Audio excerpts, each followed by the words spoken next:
اپنی معاشی زندگی کو سنجیدہ لو۔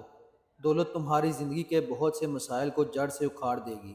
اپنے وقت کے لیے خود غرض بن جاؤ۔ 80% لوگ تمہارے اہل نہیں ہیں۔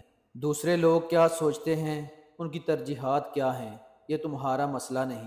تم پر ایک وقت آئے گا جب تم آزادی کو ذلت اور غلامی کو باعث افتخار سمجھو گے۔ ایسا کرو گے تو تمہارا نام نہیں رہے گا۔ تم غلام دنیا کے آزاد باسی ہو۔ خود کو پہچانو اور غلامی کی سوچ سے خود کو آزاد رکھو۔ خود کو لوگوں کی سوچ و فکر سے آزاد کر لو۔ یہی تمہاری پہلی کامیابی ہے۔ کسی بھی نتیجہ کو بدلنے کے لیے آپ کو دو چیزوں کی ضرورت ہوتی ہے، ایک اپنی غلطی کو پکڑ لینا اور دوسرا اپنے راستے میں آنے والی رکاوٹوں کو وقت سے پہلے دیکھ لینا۔ تم واپس جا کر شروعات کو درست نہیں کر سکتے، لیکن تم جہاں ہو وہیں سے راستہ بدل کر نتیجہ بدل سکتے ہو۔ سامراجی طاقت ہمیشہ انسان کو غلام رکھنا چاہتی ہے، لیکن یہ ضمیر ہی ہے جو آپ کو تاریخ میں زندہ رکھتا ہے۔ طاقتور تمہارا استحصال کریں گے۔ چند سکوں کے عوض چاہو تو پیٹ کے پجاری بنو، چاہو تو ناموروں میں اپنا مقام پاؤ۔ سچ سورج کی طرح چمکتا رہتا ہے اور جھوٹ اندھیری رات کی طرح ہے۔ اکیلے رہنا بھی ہماری خوش نصیبی ہے، یہ ہمیں اپنی ذات سے جوڑتی ہے۔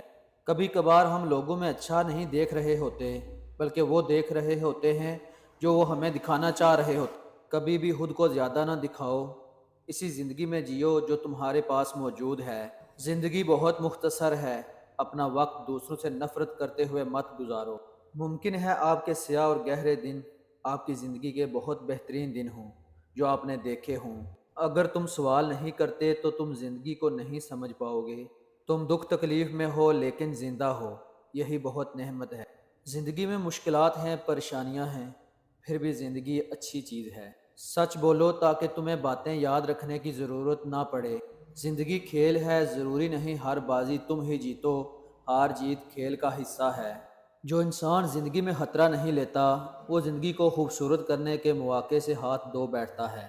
دنیا میں ہر سانس غنیمت جانو، مرنے کے بعد کسے معلوم کیا بیتے گی۔ اس سے فرق نہیں پڑتا کہ آپ دکھنے میں کیسے ہیں، اگر آپ لوگوں میں آسانیاں بانٹتے ہیں تو دنیا کے خوبصورت ترین انسان ہیں۔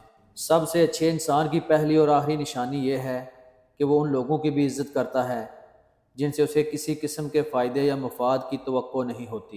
ہر جگہ سمجھدار بننے کی ضرورت نہیں ہوتی۔ جہاں سمجھدار بننے سے اپنی خوشیاں متاثر ہوتی ہوں، وہاں بے وقوف بن جانا ہی سمجھداری ہے۔